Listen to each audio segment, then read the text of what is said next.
राज्यपालांच्या अभिभाषणावर चर्चा करण्याचा आज पहिला दिवस होता। त्यामध्ये विरोधी पक्ष नेता या नात्यानं जे काही राज्यपालांनी अभिभाषण केलं 17 पानाचं, त्या संदर्भामध्ये आम्हाला जे काही वाटतं ते विचार तिथं मांडण्याचा प्रयत्न केला। परंतु त्याच्या आधी सभागृहाचं कामकाज सुरू झाल्या प्रश्न उत्तराचा तासाचा आधी थोडंसं आम्ही एक महत्त्वाचा विषय सध्या राज्यामध्ये पुढे आलेला आहे, तो म्हणजे कांदा उत्पादक शेतकरी, सोयाबीन उत्पादक शेतकरी, आमचा कापूस उत्पादक शेतकरी, हरभरा उत्पादक शेतकरी आणि द्राक्ष उत्पादक शेतकरी, हा सगळ्या प्रकारची पिकं घेणारा शेतकरी अतिशय अडचणीत आहे। आणि ते आम्ही सभागृहामध्ये सरकारच्या म्हणजेच मुख्यमंत्री उपमुख्यमंत्र्यांच्या लक्षामध्ये आणून दिलं। त्याला उत्तर देताना कांद्याबद्दल त्यांनी असं उत्तर दिलं की आम्ही आता नाफेड मार्फत खरेदी सुरू केलेली आहे। सीएम साहेबांचं उत्तर म्हणून आम्ही ते ऐकून घेतलं, परंतु मी पुन्हा माहिती घेतली तर अजून काही नाफेड मार्फत कांदा खरेदी सुरू झालेला नाही। आमचं त्यांना सांगणं असं आहे की परदेशामध्ये कांदा पाठवण्याच्या करता, निर्यात करण्याच्या करता तुम्ही पीयूष गोयल साहेब असतील, देशाचे पंतप्रधान महोदय असतील, कृषी मंत्री असतील, या सगळ्यांची मदत घ्या आणि ती परवानगी घ्या। कारण बांगलादेश, श्रीलंका, त्याचबरोबर जवळची जी काही आपल्या इथले बॉर्डरवरची देश आहेत त्याच्यामध्ये कांद्याचं खूप शॉर्टेज आहे आणि आपल्या इथं मोठ्या प्रमाणावर कांद्याचं उत्पादन झालेलं आहे आणि डिमांड सप्लायचा ताळमेळ न बसल्यामुळं शेतकऱ्यांना जो भाव मिळायला पाहिजे तो भाव मिळत नाही आणि शेतकरी अतिशय हवालदिल झाला आहे। एका शेतकऱ्यांनी काही त्याच्या अडचणीमुळं विष प्राशन देखील, औसा हा उस्मानाबाद आता धाराशिव लातूरमधला जो तालुका आहे तिथं तशा प्रकारचं त्यानं विष प्राशन केलं।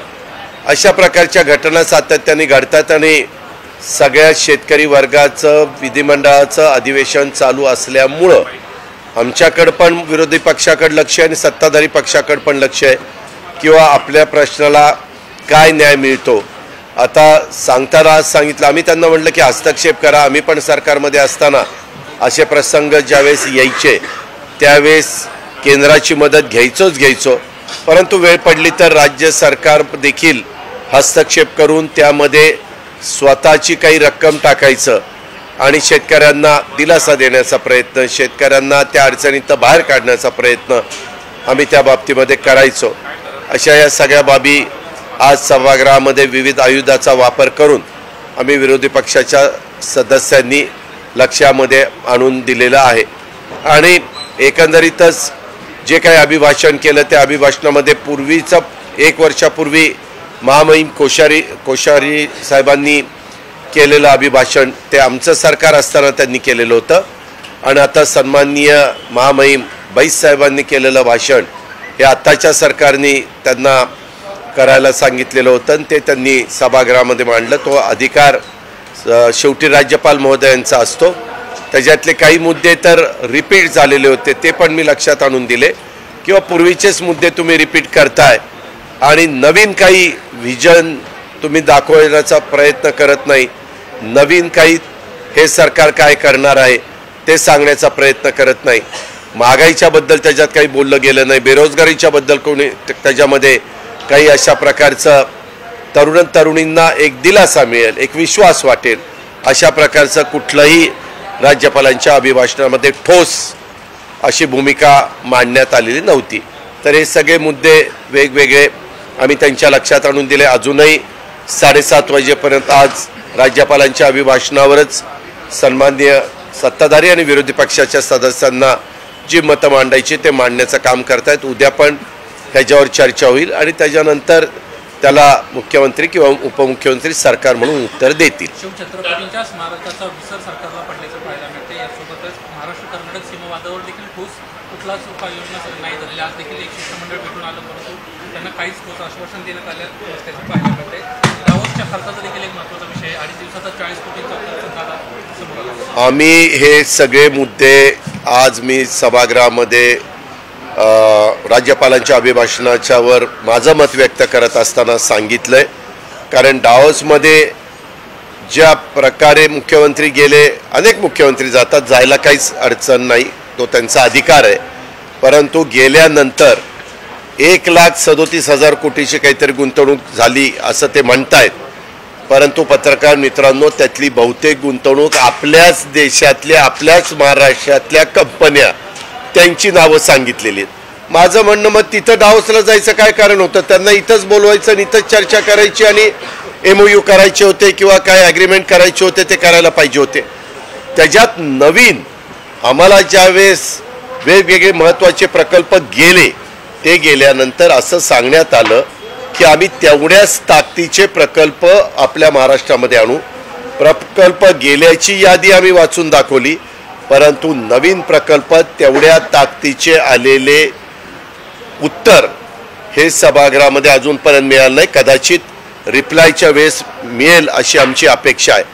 त्याचबरोबर त्यांनी मला जी मी माहितीच्या अधिकारातनं माहिती काढण्याचा प्रयत्न केला, परंतु आम्हाला ती माहिती मिळाली नाही. परंतु स्पेशल फ्लाईटनी ते गेलेले होते, वेगवेगळ्या प्रकारचा तिथं खर्च झाला. खर्च किती व्हावा त्याला पण काही मर्यादा असते. जर शिष्टमंडळाच्या करता 2-2.5 दिवसाला 40-40 कोटी रुपये खर्च होणार असतील तर आज सर ते जनतेचा पैसा आहे, टॅक्सचा पैसा आहे, असा कसाही खर्च करून नाही चालणार. जो गरजेपुरता खर्च करा त्याबद्दल आमचं काहीच म्हणणं नाही. पण राज्याला कळलं पाहिजे, जनतेला कळलं पाहिजे, सभागृहाला कळलं पाहिजे की किती खर्च झाला आहे. त्याची पण माहिती आम्ही मागितलेली. आता बघू उत्तरामध्ये त्या बाबतीमध्ये येते का नाही. त्यावर डावोसच्या संदर्भातली चर्चा, ही झालेल्या खर्चाच्या बद्दलची चर्चा, त्याचबरोबर जी काही गुंतवणूक होती त्याबद्दलची चर्चा, ह्या वेगवेगळ्या चर्चा आम्ही त्यांच्या लक्षामध्ये आणून दिलेल्या आहेत. आता आम्ही उत्तराची त्यांच्याकडनं अपेक्षा करतो. एक सर्वात महत्त्वाचा विषय असा आहे, तुम्ही अर्थमंत्री देखील आले, अधिवेशनात बजेट 1 आठवड्यात आहे आणि त्यापूर्वी 1 आठवड्यामध्ये 6,000 कोटीच्या मागण्या, नाही, कुणाचंही सरकार असलं तर ज्यावेळेस आपण अधिवेशन बजेट अधिवेशन सुरू करतो त्यावेळेस कोणाचंही सरकार पहिल्या दिवशी पुरवणी मागण्या 31 मार्चपर्यंत ज्या अधिकचा खर्च होणार आहे त्याच्याकरता मांडता येतात.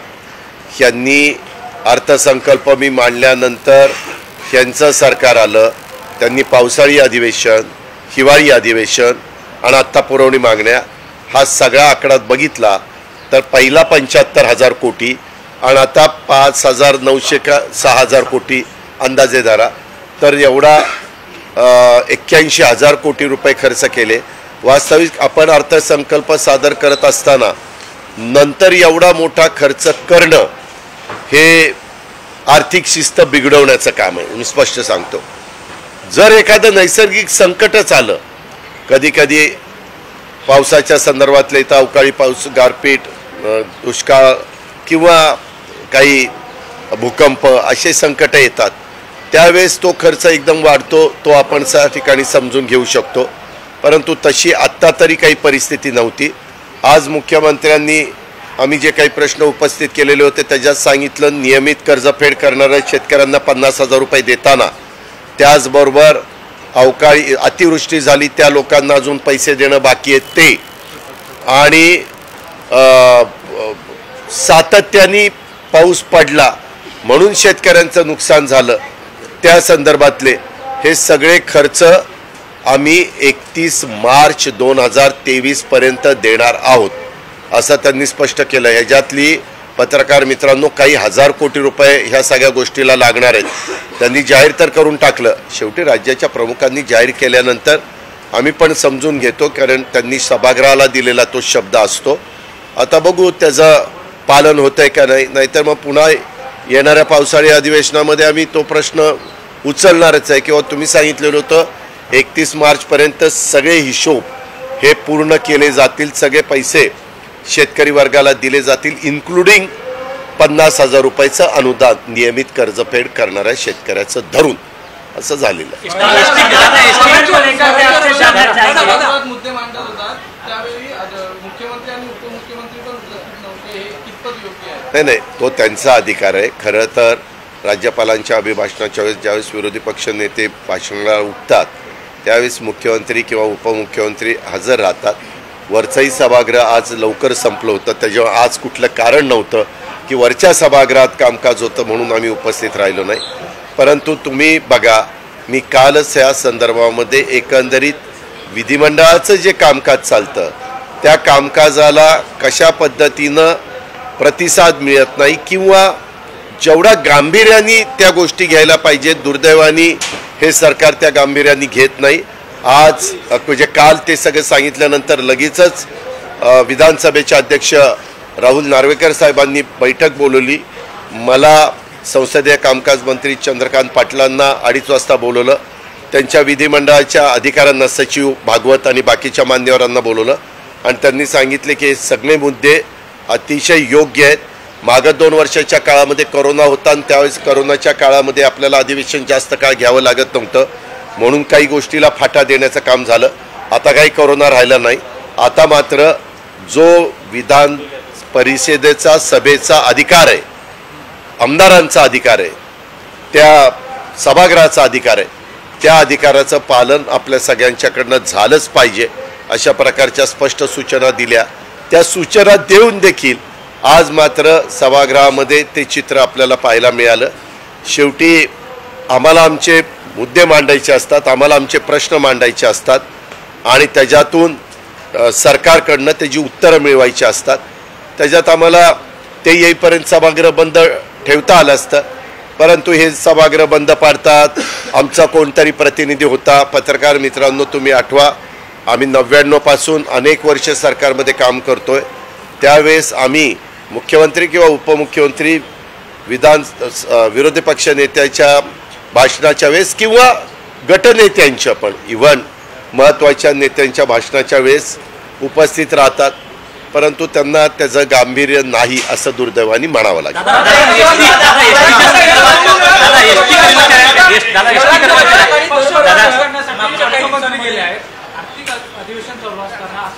नाही, हे पण मी बघितलं, उपमुख्यमंत्री काहीतरी काही पक्षामध्ये प्रवेश करणार आहे. ठीक आहे, प्रत्येकाला आपापला पक्ष वाढवण्याचा अधिकार आहे, परंतु इथलं कामकाज बघून वाढवा ना. सभागृहाचं कामकाज 11 वाजल्यापासून 7 वाजेपर्यंत तुम्ही तो वेळ ठेवला पाहिजे. 11च्या आधी तुम्हाला काय पक्षप्रवेश घ्यायचे ते घेऊ शकता किंवा सभागृह संपल्यानंतर तुम्ही पक्षप्रवेश घ्यायचे ते घेऊ शकता. म्हणजे तुम्ही ह्या विधिमंडळाला काहीच महत्त्व देत नाही, की जाडकी पत्ती असं तुम्ही समजताय. आणि इथं महत्त्व द्यायच्या ऐवजी तुमच्या पक्ष वाढवायच्या करता येणारे तुम्ही शनिवार रविवार त्यांना वेळ देऊ शकता, असे कार्यक्रम तुम्ही त्या बाबतीमध्ये घेऊ शकता. परंतु आज खरं तर मी थोडंसं देवेंद्र फडणवीस साहेब गंभीरतेने ह्या सगळ्या गोष्टी घेतात असा माझा समज आहे, परंतु त्याला आज काही मी तरी समाधानी नाही. त्यांनी बाहेर ते त्यांच्या पार्टी कार्यालयामध्ये गेले, प्रांताध्यक्षांनी पक्षप्रवेश घ्यावा, सरचिटणीस यांनी घ्यावा किंवा सभागृहामध्ये इतर पण त्यांचे नेते मंडळी आहेत त्यांच्यातल्या काही लोकांना पाठवावं मंत्री महोदयांना, परंतु तसं त्यांनी केलं नाही. हे पण आपण सगळ्यांनी पाहिलेलं आहे. यावरून काही दिवसांमध्ये वाद रंगला होता. आज मात्र पुरवणी मागण्यामध्ये जर नोंद पाहिली तर स्वराज्य रक्षक अशाच पद्धतीचा शब्द वापरण्यात आलेला आहे. मी फक्त त्यांच्या लक्षात आणून दिलं की मागच्या काळामध्ये नागपूरला मी माझ्या भाषणामध्ये स्वराज्य रक्षक छत्रपती संभाजी महाराज असा उल्लेख केला होता. सभागृहामध्ये कुणी त्याच्याबद्दल अवाक्षर पण काढलं नाही, सगळं ऐकून घेतलं. आणि आज मी व्हाईट बुकमध्ये तो पॅरा वाचून दाखवला, त्याच्यात पण त्यांनी स्वराज्य रक्षक छत्रपती संभाजी महाराज असाच उल्लेख केला. मी म्हणलं तुम्ही तर तुमच्या पक्षाने माझ्या विरोधात आंदोलन केली, मराठीत घोषणा केल्या, टी व्हीला सगळं दाखवण्याचा प्रयत्न केला, माझा ते कागदाचा फोटोवर चपलेनी मारण्याचं काम केलं. ही कुठली दुटप्पी भूमिका? जर तुमची जी भूमिका ही होती तर आम्ही म्हणत होतो त्याच भूमिकेचं समर्थन केलं. याचा अर्थ तुम्हाला स्वराज्य रक्षक छत्रपती संभाजी महाराज हेच योग्य वाटतं आणि म्हणून तुम्ही तशा पद्धतीनं छापलेलं आहे. हे मी त्यांचं रेकॉर्डवर आणलं तरी समोरच्यांनी एक अक्षर काढलं नाही, गप्पा ऐकून घेतलं आणि शांत बसलं. एसटीच्या संदर्भात आहे त्याचा चबुतरा जो आहे त्याचं काम होत आलेलं आहे, पण मुख्य जो पुतळा आहे 350 फुटाचा त्याचा अजून कामाला सुरुवात झालेली नाही. आणि जेव्हा रामनाईकांशी बोलणं झालं ते म्हणाले की 2 वर्ष तरी लागतील आणि अजूनपर्यंत सरकारने त्याची निर्देश. मी त्या संदर्भात जसं मधल्या काळात यांचं सरकार आल्यापासून महापुरुषांच्या बद्दल बेताल वक्तव्य बोलण्याचं काम अतिशय म्हणजे जे शब्द न वापरले पाहिजेत अशा प्रकारचे शब्द वापरून वाचाळवीरांनी खूप मोठी बदनामी केली. त्याच्यातनं राज्यातल्या जनतेला पण आवडलं नाही, आम्हाला तर नाहीच नाही आवडलं. आणि हे सगळं करत असताना आम्ही वेळोवेळी त्याच्याबद्दलचा आवाज उठवण्याचं काम केलं, आंदोलन केलं, मोर्चे काढले, सभा घेतल्या, हे सगळं आपण पाहिलं. ते सगळं झाल्यावर हे थांबवण्याचं तर काम झालंच नाही. त्याच्यानंतर साधू संतांवर हे घसरले. ते कुठले महाराज कुठं नागपूरला आले होते,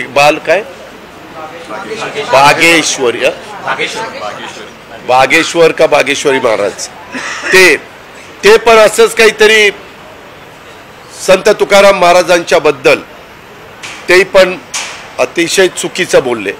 वास्तविक त्यांना साधू संतांना बोलण्याचा अधिकार दिलाय कुणी? आणि पहिल्या बोलल्यावर परत त्याचं समर्थन केलं. 2 दिवसांनी ते विड्रॉ झाले. कदाचित त्यांना सगळ्यांना सगळीकडनं आवाज उठायला लागला. तुम्ही साधू संतांचा अपमान करता, तुम्ही महापुरुषांचा अपमान करता, तुम्ही स्मारकाच्या बद्दल स्पष्ट भूमिका सांगत नाही. तुम्ही घटनेचे शिल्पकार डॉक्टर बाबासाहेब आंबेडकरांच्या स्मारकाचं काम आता थांबलेलं आहे, त्याबद्दल तुम्ही बोलत नाही. हिंदू हृदय सम्राट बाळासाहेब ठाकरे शिवसेना प्रमुख त्यांच्या स्मारकाच्या बद्दल कुठं उल्लेख नाही. स्वर्गीय गोपीनाथ मुंडे साहेबांच्या स्मारकाच्या बद्दलचा काही उल्लेख नाही. युगपुरुष छत्रपती शिवाजी महाराजांच्या स्मारक कितीतरी वर्षापूर्वी स्वतः देशाचे पंतप्रधान नरेंद्र मोदी साहेबांनी त्या भूमिपूजन केलं 2016ला. ते मोठा कार्यक्रम केला, परंतु आजपर्यंत तिथं साधा एक दगड लावलाय असं तरी आपल्याला काही दिसत नाही. मग तुम्ही फक्त लोकांच्या भावना ह्याचा काहीच विचार करत नाही का? तुम्ही सगळ्या गोष्टी कुठंतरी निवडणुका डोळ्यासमोर ठेवून करताय का लोकांच्या भावनेशी खेळताय? तुम्हाला नक्की काय करायचं? मनात आणलं तर गुजरातमध्ये सरदार वल्लभभाई पटेलांचं स्मारक 3-1 वर्षात पूर्ण करण्यात आलं. जगातला सगळ्यात उंच पुतळा आणि तिथलं सुशोभीकरण करण्यात आलं. त्याबद्दल आम्हाला कौतुक आहे. जे झालंय ते झालंय, परंतु मग महाराष्ट्रात का असं होतंय? महाराष्ट्रात हे का कमी पडतायत? ह्या आत्ता वेगवेगळ्या मान्यवरांची नावं घेतली, महापुरुषांची नावं घेतली, त्यांच्या स्मारकाच्या बद्दल स्पष्ट अशा प्रकारची भूमिका सरकारने या अधिवेशनाच्या निमित्तानं राज्यातल्या जनतेला सांगितली पाहिजे. कर्नाटक बॉर्डर को लेकर के आज आप लोगों ने सवाल उठाया, उसको लेकर के आज आप क्या सरकार पर आप लोगों को विश्वास नहीं?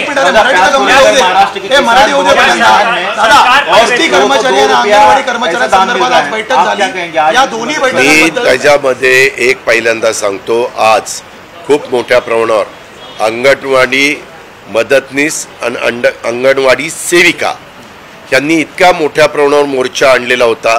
मी सभागृहात होतो. खरं मला त्याही मोर्चेच्या प्रमुखांना भेटायला जायचं होतं आणि आमच्या सीमा प्रश्न जो कर्नाटक आणि महाराष्ट्राचा आहे ते पण लोक सकाळी भेटायला आले होते, तिथेही जायचं होतं. परंतु नंतर मी अधिवेशनात अडकल्यामुळं मग नंतर मी भुजबळ साहेबांना तिकडं पाठवलं, रोहित पवार आणि काही इतर सहकाऱ्यांना पण तिकडं पाठवलं, ते त्यांना भेटून आले. पण तोपर्यंत सभागृहामध्ये हे दोन्ही विषय म्हणजे अंगणवाडी सेविका आणि मदतनीसांचा पण त्यांना मागच्या वेळेस 26 जानेवारीपर्यंत आम्ही तुमचा प्रश्न निकाली काढू असं नागपूरला त्यांनी मोर्चा काढला असताना उत्तर देण्यात आलं. ते 26 तारखेला झालं नाही, त्याच्यामुळं त्यांनी पुन्हा मोर्चा काढला. हे सरकार असं का करतंय? तुम्ही जर उत्तर दिल्यानंतर तुमच्या हातात सगळं आहे, केंद्र सरकार तुमचं आहे, राज्य सरकार तुमचं आहे, तुम्ही त्या बाबतीमध्ये 26 जानेवारीपर्यंत कुठला तरी निकाल घेऊन त्यांचा प्रश्न मार्गी लावायला पाहिजे होता. त्यांचा महागाई भत्ता आहे, त्यांच्या वेतनावरचा काही प्रश्न आहे, त्यांचं इंग्लिशमध्ये काहीतरी त्यांना हे दिलेलं आहे, इंग्लिशच्या ऐवजी मराठी, त्यांच्या मोबाईलमध्ये इंग्लिशमध्ये आहे, पोषण ट्रॅकर आहे, पोषण ट्रॅकर त्याला आक्षेप हां, इंग्लिशच्या ऐवजी मराठी पाहिजे. आणि शिवाय मोबाईलचा पण त्यांचा एक प्रश्न आहे. असे वेगवेगळे प्रकारचे त्यांचे प्रश्न अतिशय वाजवी आहेत, योग्य आहेत आणि त्याची दखल सरकारने घेतली पाहिजे. तिथंही सरकार काही बोलायला तयार नाही. त्याच पद्धतीनं आपल्या सीमावासियांच्याबद्दल पण आत्ता एक मिटिंग झाली, परंतु दुसरं शिष्टमंडळ मला आत्ता पायऱ्या उतरत असताना भेटलं. ते म्हणले दादा आम्हाला बोलवलंच नाही, आम्हाला काही म्हणजे शिष्टमंडळामध्ये शंभूराजे देसाई मंत्री महोदयांनी एक शिष्टमंडळ आणलं आणि मुख्यमंत्री महोदयांना भेटवलं. काय त्यांची चर्चा झाली ते मला कळालं नाही. परंतु बोलत असताना जे कोणी आलेले आहेत त्याच्यातले 2-3 शिष्टमंडळातले ग्रुप आले तरी बिघडत नाही. शेवटी प्रश्न एकच आहे आणि तुम्हाला त्याच्यातनं मार्ग काढायचा तर तुम्ही उत्तर देऊ शकता, परंतु त्याच्यात पण त्यांचं समाधान झालेलं मला तरी दिसलं नाही. नंबर 1. एसटी कामगारांचा प्रश्न सुद्धा होता. एसटी कामगारांसंदर्भात तुम्ही तरतूद केली 350 कोटींची, आता 320 कोटी द्यायचं पुन्हा याने आश्वासन दिलेलं आहे. 2 वेळा पगाराची मी आपल्याला सांगतो, एसटी कामगारांच्या वेळेस आमच्या काळामध्ये कोरोना असल्यामुळे एसट्या बंद होत्या. बंद असताना एसटीला दर महिन्याला 250 कोटी रुपये द्यावे लागत होते. आता किमान एसटी चालू आहे. चालू असताना मधली जी गॅप येते ती गॅप यांना भरून काढायची. म्हणजे एस टीचा पगार थोडा वेळ जरा 300 कोटी रुपये होत असेल आणि यंदा एस टी महामंडळाकडून महिन्याला 250 कोटी मिळत असतील तर 50 कोटीचा शॉर्टफॉल जो आहे तो त्यांना भरून काढायचा आहे. तो पण त्यांना काढता येणार. एस टीवाल्यांचे पगार पण व्यवस्थित होत नाही आहे. त्या संदर्भामध्ये सरकारने ठोस भूमिका घेतली पाहिजे. बरं, एस टी परिवहनच्या अंडर येते, ते कुणाकडे खातं येतं? मुख्यमंत्र्यांकडे खातं आहे. साहजिकच मुख्यमंत्र्यांच्याकडे खातं असल्यानंतर मुख्यमंत्र्यांनी आदेश दिले पाहिजेत अर्थ विभागाला की त्या महिन्यामध्ये लागणारी रक्कम आधीच उपलब्ध करून त्यांच्याकडे पाठवली पाहिजे. त्यांचा पगार थांबला गेलेला आहे आणि त्याच्यामुळं त्यांचं कुटुंब अडचणीत आलेलं आहे. अशा प्रकारची वेळ सर्वसामान्यांचं सरकार म्हणून जे स्वतःला म्हणून घेतात त्यांनी यांच्यावर येऊन देता कामा नये, हे आमचं म्हणणं आहे. अर्थमंत्री ऐकत नाही येतं मुख्यमंत्र्यांचं. नाही ते काय आता ते त्या दोघांना माहिती आहे. मी काय त्यांना त्यांच्यामध्ये वाद लावण्याचा प्रयत्न करू इच्छित नाही. त्यांनी त्याच्यामध्ये एकमेकाला समजून घ्यावं. आमचं म्हणणं असं आहे की तो प्रश्न निकाली निघावा. हे झाला हा विषय. अभी आपने जो पूछा उसके बारे में कॉटन, ग्रेप्स, पैस, फिर सोयाबीन, फिर हरभरा, ये सब जो क्रॉप है हमारे फार्मर्स के, उसके बारे में हमें बिल्कुल फार्मर्स को मदद नहीं हो रही है. बहुत दाम घटे हैं. प्याज के बारे में तो कल मैंने उनको एक बिल दिखाया, खाली 2 रुपए का बिल.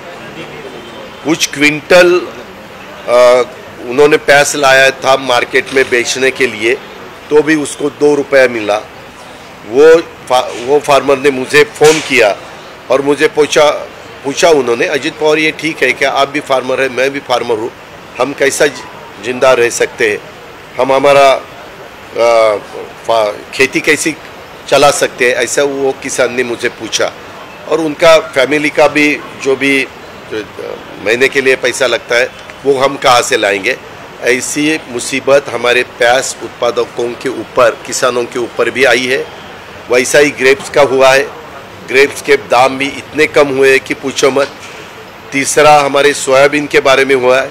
सोयाबीन का पर क्विंटल प्रोडक्शन लेने के लिए फार्मर्स को खर्चा आता है 5,500 रुपये क्विंटल और सोयाबीन का रेट भी उतना ही चालू है. उसी हिसाब से कॉटन का है. कॉटन पर क्विंटल खर्चा आता है क्रॉप लेने के लिए करीबन 8,000 रुपया, 8,000 रुपीज़ क्विंटल, और उसको 7,500, 8,000 ऐसा कुछ मिल रहा है.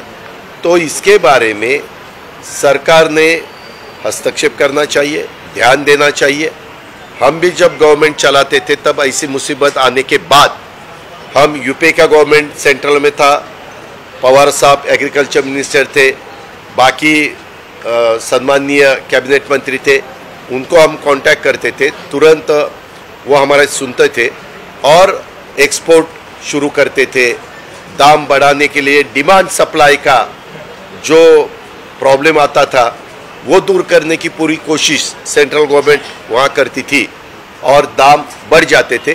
मेरा इतना ही कहना है कि प्याज के दाम, ग्रेप्स के दाम, कॉटन के दाम, सोयाबीन के दाम बहुत बढ़ने भी नहीं चाहिए कि यहाँ के जो ग्राहक है वो भी लेने में, उनको भी खरीदने में मुसीबत आए, लेकिन हमारे फार्मर्स को भी उसमें मदद होनी चाहिए। उसका भी जो उतना भी खर्चा हुआ है वो भी उसमें से निकलना चाहिए, ऐसा हमारी मांग है और वो मांग हमने असेंबली में की है। सीमा विवाद को लेकर के आपसे जानना चाहेंगे कि कर्नाटक खरीदारी शुरू की है क्या? नाफेड इतना सक्षम है कि पूरा इतना प्रोडक्शन होता है उसको खरीद पाएगा?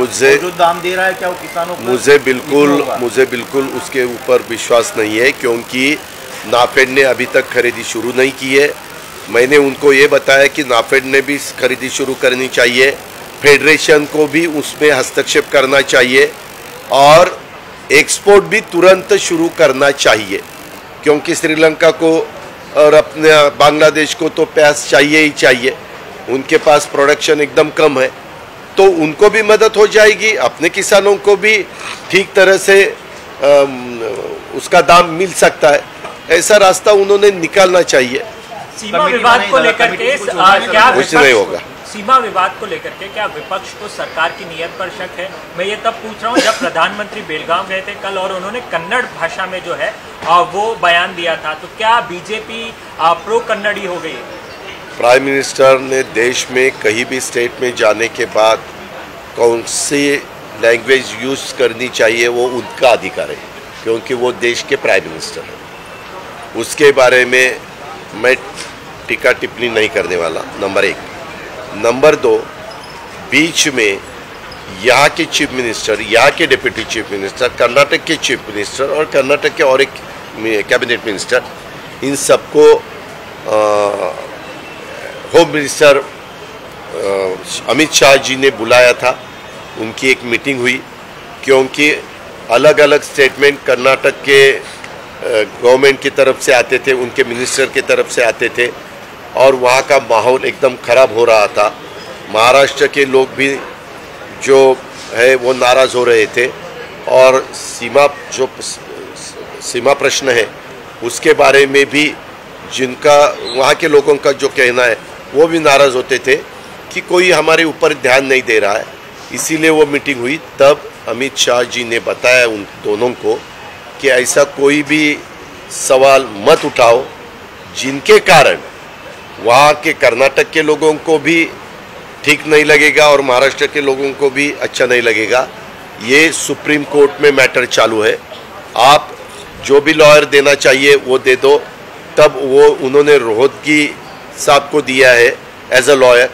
मैंने मांग की थी अपने महाराष्ट्र की तरफ से हरीश साळवी साहब, वो नंबर 1 के लॉयर है, पहले 5 में उनका नाम आता है, तो वो अपनी तरफ से देने चाहिए, क्योंकि अपने यहाँ गवर्नमेंट विलासराव देशमुख साहब का था।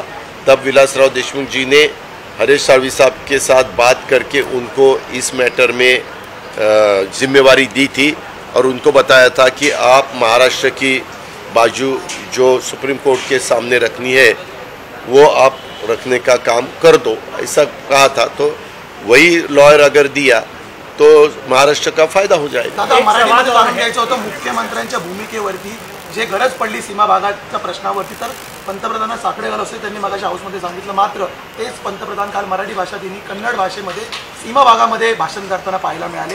एकीकडे राज्यपालांचं भाषण हिंदीत झालं।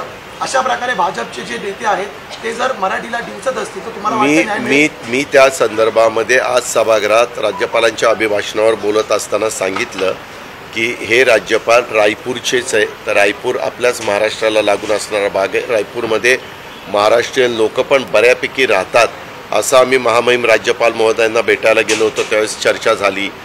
त्याच्यामुळं त्यांना तर सुरुवातीचं काही वाक्य मराठी भाषा दिन असल्यामुळं त्याच्यामध्ये कुसुमाग्रजांचा जन्मदिवस होता त्याकरता त्यांना करता आलं असतं, पण त्याच्याकरता राज्याच्या प्रमुखांनी उपप्रमुखांनी पण त्यांना रिक्वेस्ट करायला पाहिजे होती, त्यांच्या लक्षात ही गोष्ट आणून द्यायला पाहिजे होती, कारण ते नवीनच आलेले आहेत. त्याच्यामुळे ह्या बाबतीमध्ये मी कुठं राज्यपाल महोदयांच्यावर टीका टिप्पणी करू इच्छित नाही, परंतु राज्याच्या प्रमुखांनी उपप्रमुखांनी हे जर लक्षात आणून दिलं असतं तर निश्चितपणे त्यांनी केलं असतं असं माझं म्हणणं आहे. आणि दुसरं आपण प्राईम मिनिस्टरच्या संदर्भामध्ये जे विचारलं ते प्राईम मिनिस्टरांचा तो अधिकार आहे कुठल्या लँग्वेजमध्ये त्यांनी बोलावं, त्या संदर्भामध्ये मी काही टीका टिप्पणी मी जास्त करून महाराष्ट्राच्या स्टेटच्या असणाऱ्या पॉलिटिक्सच्या बद्दल मी माझी मतं मांडत असतो, मी माझे विचार. महाराष्ट्राचा दावा आहे त्या भागावरती असे वादग्रस्त ठिकाणी अशा प्रकारचं वक्तव्य टाळता आलं असतं. आता त्या संदर्भामध्ये माझ्या तोंडून कशाला वधून घेता तुम्ही? तुमच्या सद्विवेक बुद्धीला स्मरून विचार करा. सीबीआई की कार्रवाई जो है वो दिल्ली में देखने को मिल रही है. दिल्ली के उप मुख्यमंत्री मनीष सिसोदिया को जो सीबीआई ने गिरफ्तार कर लिया, आप क्या कहेंगे? उसके बारे में मैं बात करने वाला नहीं हूँ, क्योंकि वो स्टेट क्या बाहर का सवाल है, सब्जेक्ट है. मैंने आपको पहले ही दफ़ा बताया कि महाराष्ट्र के एरिया में जो हो रहा है, मैं अपोजिशन लीडर के नाते या राष्ट्रवादी कांग्रेस पार्टी का कार्यकर्ता के नाते उसके ऊपर मेरा जो भी कहना है वो मैं कह सकता हूँ. सर, इम्तियाज जलील यांनी पत्रकार परिषद घेतली आणि या पत्रकार परिषदेमध्ये मुंबईचं नाव छत्रपती शिवाजी महाराज करावं, पुण्याचं नाव फुले करावं आणि नागपूरचं नाव बाबासाहेब आंबेडकर नगरी करावं अशी मागणी केलेली आहे. आपण काही नामकरण करण्याचा संकल्प सोडलाय का? आता काय होतंय, ज्या त्या गोष्टी जे ते करतायत, ते एक मेंबर ऑफ पार्लमेंट आहेत, त्यांनी काय मागणी करावी हा त्यांचा अधिकार आहे. आम्हाला सगळ्या महापुरुषांच्याबद्दल राष्ट्रपुरुषांच्याबद्दल अभिमान आहे, स्वाभिमान आहे, ते आमची दैवत आहेत. आणि त्या संदर्भामध्ये मला काही बोलून नवीन काही प्रश्न, एक तर आपल्या पुढं महागाईचा प्रश्न आहे त्याचे प्रश्न विचारा, बेरोजगारीचा प्रश्न आहे त्याचे प्रश्न विचारा. आज तरुण तरुणींना नोकऱ्या मिळत नाही, ज्याच्यामध्ये 75,000 नोकऱ्या भरायचं सांगितलं ते काम अजून नीटपणे गेल्या 6-8 महिन्यामध्ये सुरू झालेलं नाही. अशा प्रकारचे अनेक शेतकऱ्यांच्या शेतमालाला भाव मिळत नाही. काही आपल्या अंगणवाडी मदतनीस आणि ह्या कार्यकर्ती किंवा सेविका हे मोर्चा काढतायत, आपले सीमावादातले लोक मोर्चा काढतायत, ST-वाल्यांच्या समस्या आहेत, ह्या अनेक गोष्टी आपल्या सगळ्यांच्या समोर आहेत. त्या पहिल्यांदा त्या धसास लावण्याचा प्रयत्न त्या ठिकाणी करू. त्यांनी ही मागणी करण्यापाठीमागचं कारण त्यांचं आत्ता धाराशिव आणि छत्रपती संभाजीनगर हे जे काही नामकरण झालं त्याबद्दल त्यांची मतं वेगवेगळी आहेत. वास्तविक जेवढ्या व्यक्ती तेवढी मतं असू शकतात. संविधानाने सगळ्यांनाच आपली मतं मांडण्याचा अधिकार दिलेला आहे आणि शेवटी मेजॉरिटी बहुमताने अंतिम निर्णय घेण्याचा पण अधिकार संविधानाने दिलेला आहे. त्या पद्धतीनं आपण वागण्याचा प्रयत्न करूया. धन्यवाद. देश विदेशातील प्रत्येक घडामोडींचे लाईव्ह अपडेट मिळवण्यासाठी आता साम टीव्हीच्या सर्व सोशल मीडिया प्लॅटफॉर्मला लाईक, फॉलो आणि सबस्क्राईब करा. तसंच सर्व नोटिफिकेशनसाठी बेल आयकॉन प्रेस करायला विसरू नका.